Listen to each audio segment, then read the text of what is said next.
معاوية رضي الله عنه لرجل رد عليه إن هذا أحياني أحياه الله. وأخرج الطبراني وأبو يعلى عن أبي قبيل عن معاوية بن أبي سفيان رضي الله عنهما أنه صعد المنبر يوم الجمعة فقال عند خطبته إنما المال مالنا والفيء فيئنا فمن شئنا أعطيناه ومن شئنا منعناه. فلم يجبه أحد. فلما كان في الجمعة الثانية قال مثل ذلك فلم يجبه أحد. فلما كان في الجمعة الثالثة قال مثل مقالته. فقام إليه رجل ممن حضر المسجد فقال كلا إنما المال مالنا والفيء فيئنا فمن حال بيننا وبينه حاكمناه إلى الله بأسيافنا. فنزل معاوية رضي الله عنه فأرسل إلى الرجل فأدخله فقال القوم هلك الرجل. ثم دخل الناس فوجدوا الرجل معه على السرير. فقال معاوية للناس إن هذا أحياني أحياه الله. سمعت رسول الله صلى الله عليه وسلم يقول سيكون بعدي أمراء يقولون ولا يرد عليهم يتقاحمون في النار كما تتقاحم القرد. وإني تكلمت أول جمعة فلم يرد علي أحد فخشيت أن أكون منهم. ثم تكلمت في الجمعة الثانية فلم يرد علي أحد فقلت في نفسي إني من القوم. ثم تكلمت في الجمعة الثالثة فقام هذا الرجل فرد علي فأحياني أحياه الله. قال الهيثمي رواه الطبراني في الكبير والأوسط وأبو يعلى ورجاله ثقات انتهى. وأخرج ابن أبي عاصم والبغوي عن خالد بن حكيم بن حزام قال كان أبو عبيدة رضي الله عنه أميرا بالشام فتناول بعض أهل الأرض فقام إليه خالد رضي الله عنه فكلمه فقالوا أغضبت الأمير؟ فقال أما إني لم أريد أن أغضبه ولكني سمعت رسول الله صلى الله عليه وسلم يقول إن أشد الناس عذابا يوم القيامة أشدهم عذابا للناس في الدنيا.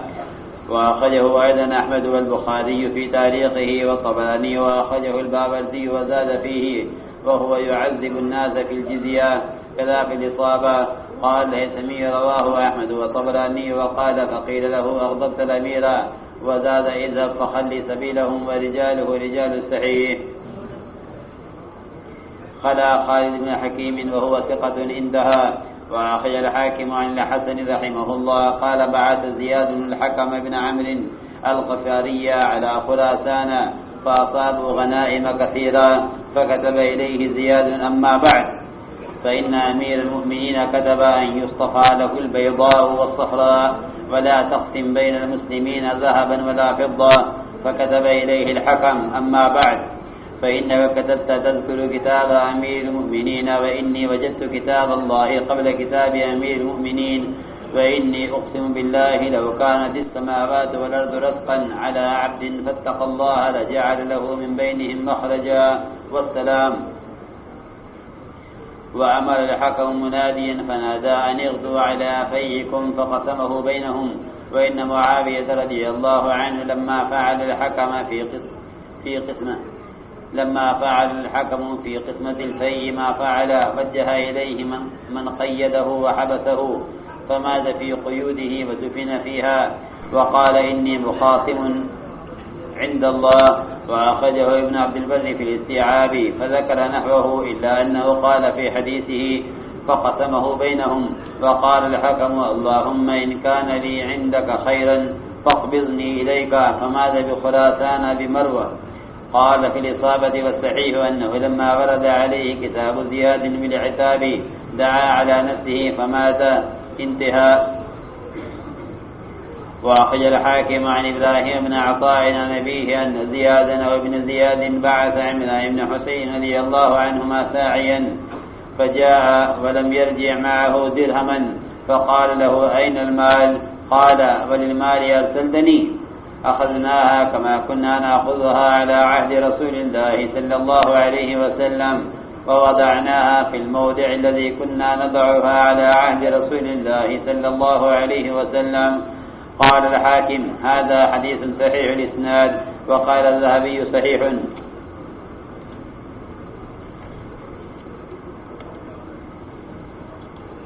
میرے محترم دوستوں، بزرگوں، عزیزوں، اس ذمہ دار میں کوئی خیر نہیں جس کو لوگوں کے ٹوکے جانے سے غصہ آتا ہو. اس ذمہ دار میں کوئی خیر نہیں کہ اگر اس کو غلط بات پر ٹوکا جاوے تو اس کو غصہ آئے، بلکہ اپنے اوپر ٹوکنے والے رکھو اور ان کے ٹوکنے کا احسان سمجھو. ان کو ٹوکنے کا احسان سمجھو کہ اللہ تمہیں جزائے خیر دے کہ تم نے مجھے صحیح رہبری کر دی. اللہ جس ذمہ دار کے ساتھ خیر کا ارادہ فرماتے ہیں اس کو خیر کی طرف رہبری کرنے والا عملہ بھی عطا فرماتے ہیں. اگر بھول جائے تو یاد دلایا جائے، اگر یاد آ جائے تو اس کے ساتھ ہی مدد کریں. یہ اللہ اس کے ساتھ کرتے ہیں جس کے ساتھ اللہ کا ارادہ خیر کا ہو. میرے محترم دوستو، اپنے اوپر ٹوکنے والے رکھو اور ان کا اپنے اوپر احسان سمجھو، کیونکہ ٹوکنے والا وہ ہمارا محافظ ہے. ٹوک کسے کہتے ہیں؟ کہ ٹوک کہتے ہیں لگام کو. جس آدمی کو ٹوکا نہ جا سکے وہ بے لگام ہے. بے لگام کون ہوتے ہیں؟ کہ بے لگام ہوتے ہیں جنگلی جانور.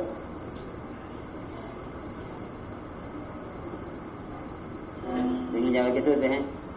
یا کوئی جنگلی جانور لگام والا نہیں ہوگا.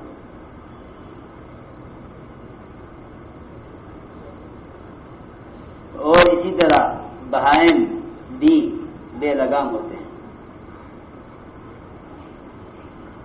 کون؟ ہر کھانے والے جانور بے لگام ہوتے ہیں.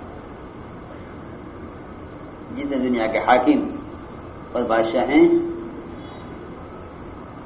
انہوں نے ظلم اس لیے کیے کہ ان کو ٹوکا جانا ان کی شان کے خلاف ہوتا ہے.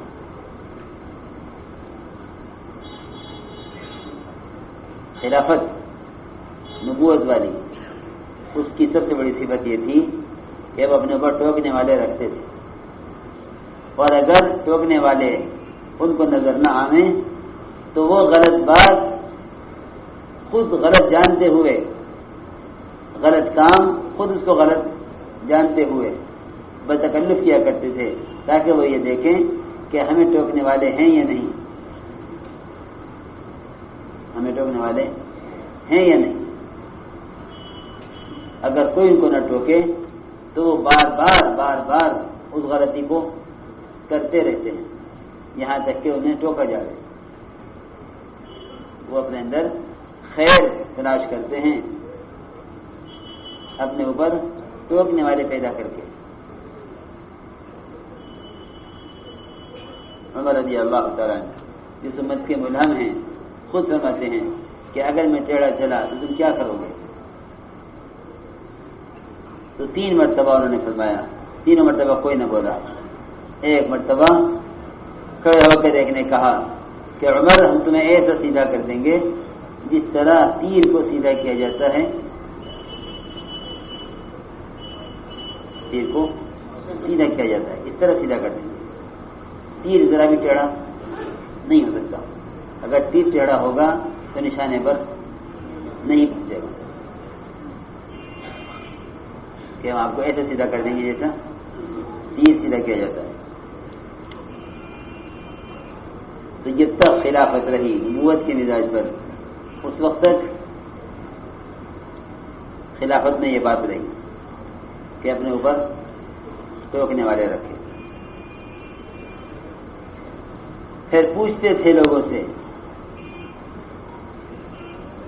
انبیاء علیہ السلام کا بھی معمول تھا یہ،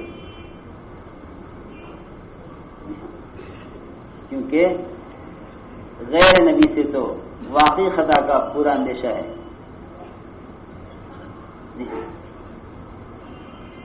لیکن نبی تو اللہ کے حکم سے، وحی سے، اللہ کی طرف سے رہبری سے چل رہے ہیں.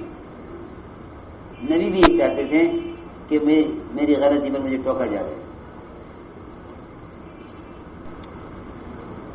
داؤد علیہ السلام اپنا بھید بدل کر لوگوں میں پھرا کرتے تھے. بادشاہ تھے، خلیفہ تھے، نبی بھی تھے، نبوت بھی، خلافت بھی، بادشاہت بھی، اور بھید بدل کر رات کو پوچھتے لوگوں سے، گلیوں میں پھرتے کہ بھئی یہ تمہارا بادشاہ ہے داؤد، یہ کیسا آدمی ہے؟ آواز بدل کر، بھید بدل کر پھرتے پوچھتے لوگوں سے. جو بھی دیکھتا تعریف کرتا کہ ہاں بڑے عبادت گزار، بڑے روزے دار، بڑا نیک، بڑا منصف آدمی ہے. تو روزانہ کا معمول یہ تھا کہ لوگوں سے اندھیرے میں بھید بدل کر پوچھتے پھریں کہ داؤد کیسا آدمی ہے. ایک دن ایسے چکر لگا رہے تھے، اللہ نے ان کے راستے میں ایک فرشتے کو کھڑا کر دیا انسانی شکل میں. اس سے کہا کہ داؤد کیسا آدمی ہے؟ کہ ہاں آدمی تو اچھا ہے مگر اس میں ایک کمی ہے. اچھا کیا کمی ہے بھائی؟ کمی یہ ہے کہ یہ بیت المال سے مال لے کر خرچ کرتا ہے، خود کما کر نہیں خرچ کرتا. کیا داؤد علیہ السلام کی بادشاہت تھی کہ اللہ سے بادشاہت مانگی تھی جو آپ کے بعد کسی کو میسر نہ ہو قیامت تک. ایسی بادشاہت اللہ نے کسی انسان کو نہیں دی. ایسی بادشاہت اللہ نے کسی انسان کو نہیں دی. ایسا بادشاہ بھی کیا خود کما کے خرچ کرے گا؟ چھوٹے چھوٹے بادشاہوں کے لیے کمانا عیب ہے، وزیر کے لیے بھی کمانا عیب ہے. لیکن داؤد علیہ السلام نے یہ سنتے ہی طے کر لیا کہ آج کے بعد کوئی دھندا کرنا ہے، بیت المال سے مال نہیں لینا، کیونکہ یہ سارا پبلک کا مال ہے. تو اللہ رب العزت نے داؤد علیہ السلام کے اس تقوی پر اللہ نے ان کے لیے لوہے کو نرم کر دیا. اس کی وجہ یہ تھی، اس کی وجہ یہ تھی نہیں اتق اللہ یجعل له من امره یسرا کہ ہم تقوی والوں کے کام میں آسانی پیدا کرتے ہیں. اللہ نے ایسی آسانی کی کہ لوہا ان کے لیے گوندھے ہوئے آٹے کی طرح ہو گیا. دبا کر نہیں، لوہا ہاتھ میں آتے ہی ان کے لیے ایسا ہو جاتا تھا جیسا گوندھا ہوا آٹا ہوتا ہے، اور وہ اس کی ذرا آسانی سے بنا لیتے. روزانہ ایک ذرا تیار کرتے، 6000 درہم میں بیچتے، 4000 صفا کرتے، 2000 گھر کا خرچ چلا. یہ ہے بات کہ نبی بھی اپنے اوپر ٹوکنے والے رکھتے تھے، تلاش کرتے بھیس بدل کر. اگر اپنے بھیس میں ہوں گے تو لوگ پہچانیں گے، ایسے بن کے چلو پوچھنے کے لیے، اپنا حال پوچھنے کے لیے لوگوں سے کہ لوگ تمہیں نہ پہچانیں تو تمہارا صحیح حال بیان کریں گے. عمر رضی اللہ تعالیٰ عنہ سے جب اندھیرے میں ملاقات ہوئی تو ساتھی کہنے لگے ان سے کہ بھئی بتاؤ یہ تمہارا امیر کیسا ہے؟ تو خوب سنی عمر رضی اللہ عنہ نے اپنے متعلق، کیونکہ علقہ ابن علیہ وہ تو سمجھ نہیں سکے کہ میں سب خالی چل رہی ہے. عمر سمجھ گئے کہ علقہ مجھے خالی سمجھ کے بات کر رہے ہیں. تو میں نے فرمایا ہاں اور بتاؤ عمر میں اور کیا کیا، عمر نے اور کیا کیا حرکتیں کی ہیں غلط، اور بتاؤ اور بتاؤ. کیا اخلاص ہوگا کہ عمر نے اور کیا کیا کیا ہے بتاؤ، اور کیا کیا ہے بتاؤ. چنانچہ عمر رضی اللہ تعالیٰ اپنی کمزوریاں پوچھتے چل رہے ہیں اپنی رعایا، اپنے معمول سے. ایسے لوگ ہوتے ہیں مخلص جو اپنے اوپر تنقید پسند کریں، جو اپنی تعریف پسند کریں، وہ ریاکار ہوتے ہیں. جو اپنی تعریف پسند کریں وہ ریاکار ہوتے ہیں. دیکھو معاویہ رضی اللہ تعالیٰ عنہ کا اپنے اندر خیر، میرے اندر خیر ہے یا نہیں، اپنے اندر خیر کو جانچنے کے لیے ایک غلط بات کا اعلان کرنا کہ دیکھو مجھے ٹوکنے والے ہیں یا نہیں.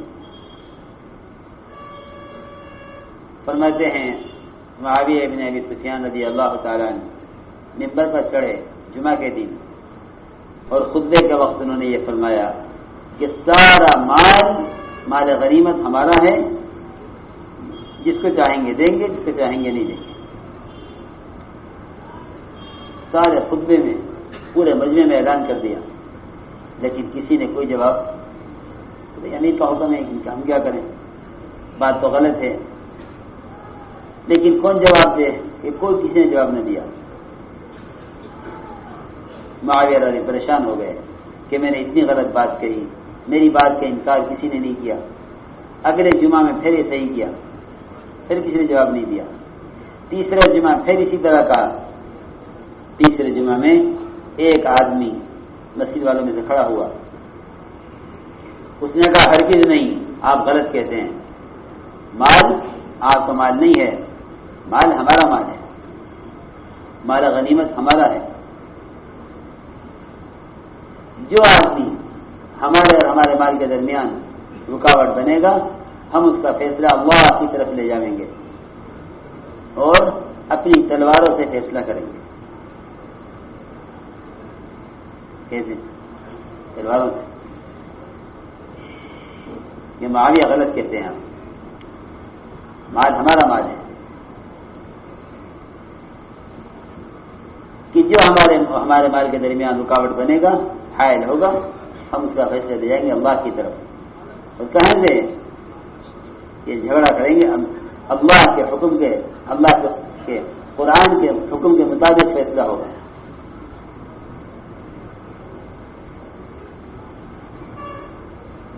چنانچہ معاویہ رضی اللہ تعالیٰ اترے منبر سے اور اس آدمی کو اندر بلوایا۔ لوگوں نے کہا کہ یہ آدمی تو ہلاک ہو گیا، اس کا تو اب اندر سر قلم ہوگا اس کا، ہاں اب تو یہ ہلاک ہو گیا۔ لوگ اندر داخل ہو دیکھنے کے لیے کہ جان بچی ہے یا ختم ہو چکا۔ جا کے دیکھا کہ تخت پر حضرت معاویہ کے ساتھ وہ آدمی بیٹھا ہوا جس نے حضرت معاویہ کو ٹوکا تھا اور یہ کہا تھا کہ غلط کہتے ہو۔ معاویہ رضی اللہ تعالیٰ عنہ لوگوں سے کہنے لگے کہ اس آدمی نے مجھے زندگی بخش دی، اللہ اس کو زندہ رکھے، ورنہ میں تو مر رہا تھا کہ میرے اندر کوئی خیر نہیں ہے۔ پھر یہ فرمایا کہ میں نے سنا ہے جناب رسول اللہ صلی اللہ علیہ وسلم فرماتے ہوئے کہ میرے بعد عنقریب ایسے عمرا آئیں گے کہ وہ غلط باتیں کہیں گے اور ان کی غلط بات کا کوئی جواب دینے والا نہیں ہوگا۔ ایسے عمرا جہنم میں اس طرح ڈالے جائیں گے ایک کے اوپر ایک، جس طرح درخت کے اوپر سے بندر کودتے ہیں ایک کے اوپر ایک۔ جہنم میں اس طرح ڈالے جائیں گے جس طرح بندر درخت سے کودتے ہیں ایک کے اوپر ایک۔ میں نے پہلے جمعہ ایک بات کہی، اس نے جواب نہ دیا، مجھے خطرہ ہوا کہ میں ان امیروں میں سے ہوں جنہیں جہنم میں ڈالا جائے گا۔ پھر میں نے دوسرے جمعہ اسی لیے اعلان کیا غلط بات کا کہ کوئی میری بات کا جواب دے، لیکن کسی نے جواب نہ دیا۔ میرے نجی نے کہا کہ واقعی میں تو اس قوم میں سے ہو گیا جو جہنم میں ڈالے جائیں۔ پھر میں نے تیسرے جمعہ میں اعلان کیا، یہ آدمی کھڑا ہوا، اس نے میری بات کا انکار کیا، اللہ اس کو زندہ رکھے، اس نے مجھے زندگی بخش دی۔ خالد بن حکم بن حزام کہتے ہیں کہ ابو عبیدہ رضی اللہ تعالیٰ عنہ یہ ملک شام پر امیر تھے، انہوں نے ایک آدمی ایک ذمہ سے جزیہ دینے میں اس کے جزیہ نہ دینے کی وجہ سے اس کو سزا دی۔ خالد کھڑے ہوئے اور انہوں نے امیر سے بات کی، یہ نہیں منع کیا کہ آپ کو اس آدمی کو مارنا نہیں چاہیے تھا،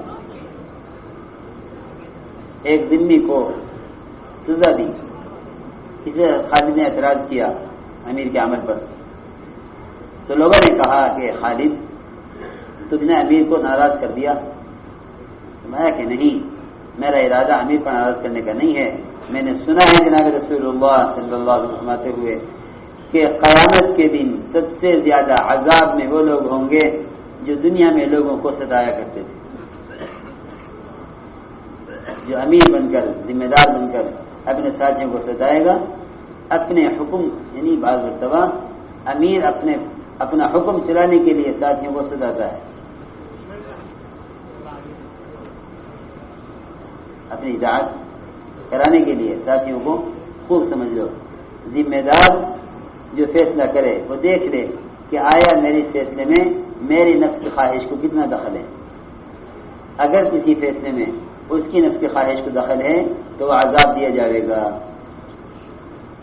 اس لیے کہتے ہیں کہ ذمہ دار کو تکلیفوں میں آگے رہنا چاہیے،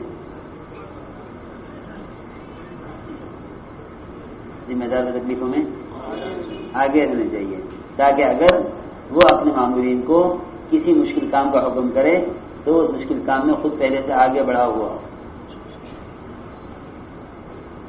ورنہ یہ تعذیب نہ ہوگی، تعذیب ہوگی۔ کیا ہوگی؟ تعذیب ہوگی، تعذیب نہ ہوگی، یعنی ادب سکھانا نہ ہوگا، عذاب دینا ہوگا۔ تو جو عمرا لوگوں کو دنیا میں عذاب دیں گے وہ قیامت میں سخت عذاب میں ہوں گے۔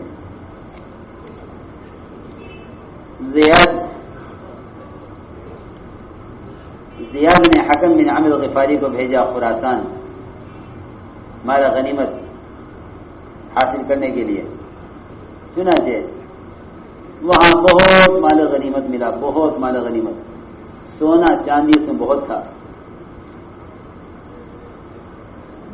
تو زیاد نے خط لکھا حکم کو اور یہ لکھا کہ معاویہ رضی اللہ تعالیٰ کے پاس خط آیا ہے کہ جتنا سونا چاندی ہے وہ سارے مال غنیمت میں سے الگ کر دیا جائے معاویہ رضی اللہ تعالیٰ کے لیے، اور جتنا سونا ہے اور چاندی ہے یہ مسلمانوں میں تقسیم نہ کیا جائے،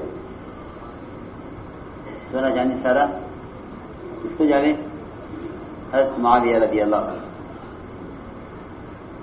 یہ خط لکھا زیاد نے حکم کو، چنانچہ جب یہ خط آیا، زیاد کے بعد جب یہ خط آیا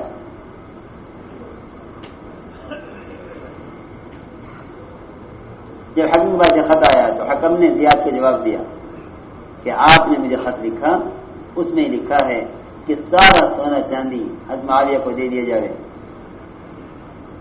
دیکھیے آپ کا میرے پاس خط آنے سے پہلے میرے پاس اللہ کی کتاب موجود ہے، اللہ کا قرآن میرے پاس موجود ہے، میں اللہ کے حکم کے خلاف آپ کے خط کا پر عمل نہیں کروں گا۔ میں نے اللہ کی کتاب میں جو حکم ہے مال غنیمت کے متعلق وہ میں نے امیر کا خط ملنے سے پہلے اللہ کی کتاب میں اس کا حکم پا لیا ہے، اور میں قسم کھا کر کہتا ہوں خدا کی، اگر ساتوں آسمان اور زمینیں کسی آدمی پر بند ہو جائیں، یعنی ساتوں آسمان زمین آگوں سے مل جائیں، ان کے درمیان کوئی آدمی بند ہو جائے اور وہ اللہ سے ڈرے تو اللہ رب العزت یہاں سے بھی اس کے نکلنے کا راستہ بنا دیں گے۔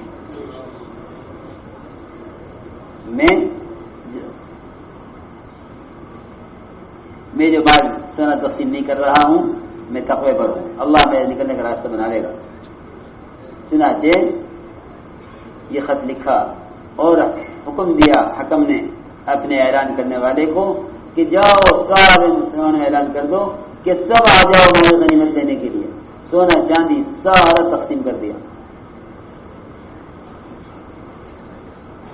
یہ نہیں کہ سونا چاندی الگ کر دیتے تھے معاویہ کے لیے، سارا سونا چاندی سب تقسیم کر دیا مسلمانوں نے۔ جب حکم نے ایسا کیا، مال غنیمت سارا تقسیم کر دیا، تو معاویہ رضی اللہ عنہ نے ان کو قید کرنے کے لیے آدمی بھیجا، چنانچہ ان کو قید کیا گیا اور یہ اپنے قید میں ہی ان کی وفات ہوئی اور خراسان میں ہی ان کی تدفین ہوئی۔ انہوں نے یہ فرمایا انتقال سے پہلے کہ میں اپنا جھگڑا اللہ کے سامنے رکھوں گا، میں اپنا جھگڑا اللہ کے سامنے رکھوں گا کہ اے اللہ میں نے تو تیرے قرآن کے مطابق مال تقسیم کیا ہے، معاویہ کیوں چاہتے تھے کہ سارا سونا چاندی مجھے مل جائے؟ ایک روایت میں ہے کہ دعا کی، حکم نے دعا کی، اے اللہ اگر تیرے یہاں میرے لیے خیر ہے، یعنی موت میں میرے لیے خیر ہے، تو مجھے ابھی وفات دے دے۔ چنانچہ وہیں خراسان میں ان کا انتقال ہو گیا۔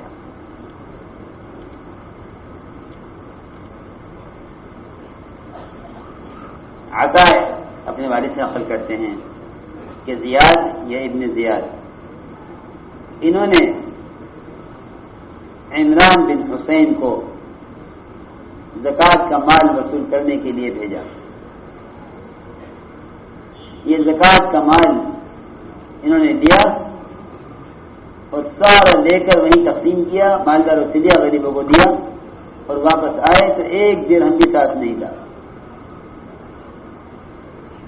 ایک درہم بھی نہیں ساتھ، ایک چمن ساتھ نہیں لائے۔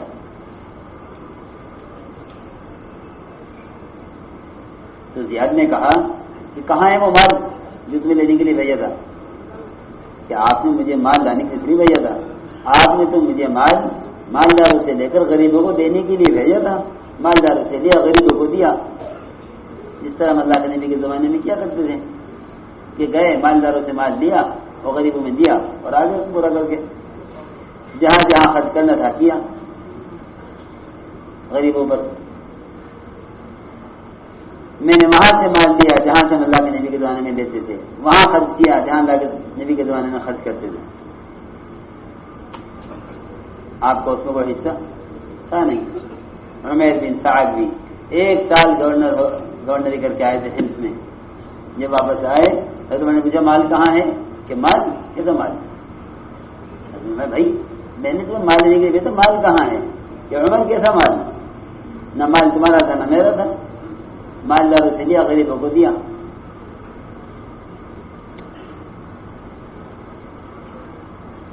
اللهم صل على سيدنا مولانا محمد وعلى آل سيدنا مولانا محمد كما صليت على إبراهيم وعلى آل إبراهيم إنك حميد مجيد.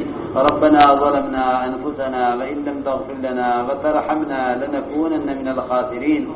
اللهم إنا نستغفرك ونتوب إليك، اللهم إنا نستغفرك ونتوب إليك، اللهم إنا نستغفرك ونتوب إليك.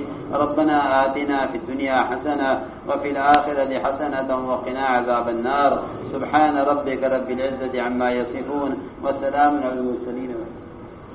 تمام حضرات ضروری اعلان سن لیں پھر اٹھیں، ذرا بیٹھ جائیں بھائی بیٹھ جائیں، بیٹھ کے سنیں۔ وہ ایک ہی اپنے ایمان کی اور اپنے سامان کی حفاظت فرمائیں۔ ایمان بنے گا دعوت سے، جتنا ایمان کی دعوت دیں گے اتنا ایمان بنے گا۔ حسن خاتمہ کے لیے سنتوں کی پابندی کے ساتھ یہ دعائیں مانگیں۔